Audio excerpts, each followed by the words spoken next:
ഒരു ഉറുമ്പ് വെള്ളത്തിൽ പെട്ടുവാണ്. ഉറുമ്പിന് നീന്താ അറിഞ്ഞൂടെ? ഉറുമ്പ് ഇങ്ങനെ പെട്ട് ഇങ്ങനെ കിടക്കാം. ഉറുമ്പാകെ ഇടങ്ങേറി പെട്ട് കിടക്കുമ്പോൾ ഒരു ഇല വന്ന് വെള്ളത്തിൽ വന്ന് ഉറുമ്പിനെ ഇങ്ങനെ തേക്കേറി ഇങ്ങനെ ഉറുമ്പിനെ എടുത്തോണ്ട് ഈ ഇല ഇങ്ങനെ വെള്ളത്തിന്റെ ഓളത്തിൽ ഇങ്ങനെ അലയടിച്ച് കുറച്ച് കഴിയുമ്പോ ഈ ഇല ഉറുമ്പിനെ കൊണ്ട് അക്കരയ്ക്ക് ആക്കി കൊടുക്കും. ഉറുമ്പ് ഇങ്ങനെ തിരിഞ്ഞു നോക്കി ഇലയോട് താങ്ക്സ് പറയാനായിട്ട് ഇങ്ങനെ കൈ പൊക്കുമ്പോ ഇലയെ കാണൂല. ഇല വീണ്ടും ഇങ്ങനെ വെള്ളത്തിലൂടെ ഇങ്ങനെ ആടി ഒലഞ്ഞ് ഇങ്ങനെ പൊക്കൊണ്ടേയിരിക്കും. ഈ കഥയിൽ എന്നെ അത്ഭുതപ്പെടുത്തിയത് ഇലയല്ല കേട്ടോ. ഉറുമ്പ് ഇങ്ങനെ വെള്ളത്തിൽ വീണപ്പോ മരത്തിന്റെ മുകളിൽ ഇടങ്ങേറ് പിടിച്ച ഉറുമ്പിനെ കണ്ടൊരു പ്രാവുണ്ടായിരുന്നു. ഈ പ്രാവാണ് ഈ ഇല തട്ടി ഇങ്ങനെ താഴെ ഇടുന്നത്. ഇലയ്ക്കൊരൊറ്റ ഉദ്ദേശമുള്ളായിരുന്നു ആ വെള്ളത്തിലേക്ക് വരാൻ. ആ ഉദ്ദേശത്തിന്റെ പേര് ഉറുമ്പിനെ പിടിച്ചപ്പുറത്ത് കൊണ്ടാക്കല. അതുകൊണ്ടാണ് ഉറുമ്പ് നന്ദി പറയാൻ നിന്നപ്പോ വെയിറ്റ് ചെയ്യാതെ പോയത്. കാര്യം നന്ദി കേൾക്കല് ഇലയുടെ പണിയല്ല. ഇലയ്ക്കൊരൊറ്റ പണിയുണ്ടായിരുന്നു, ഇടങ്ങേറായ ഉറുമ്പിനെ അപ്പുറത്തെത്തിക്കും.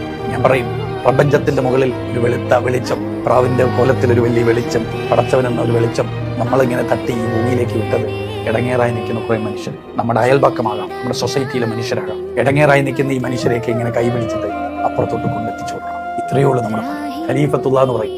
ഖലീഫ ആകാൻ പറ്റണം. മനുഷ്യരെ ഇങ്ങനെ പിടിച്ച് അക്കരയ്ക്ക് എത്തിച്ചു കൊടുക്കണം. എന്നിട്ട് തിരിഞ്ഞൊരു നന്ദി പോലും കേൾക്കാൻ കൂട്ടാക്കാതെ തിരിഞ്ഞ് നടന്നു പോകണം.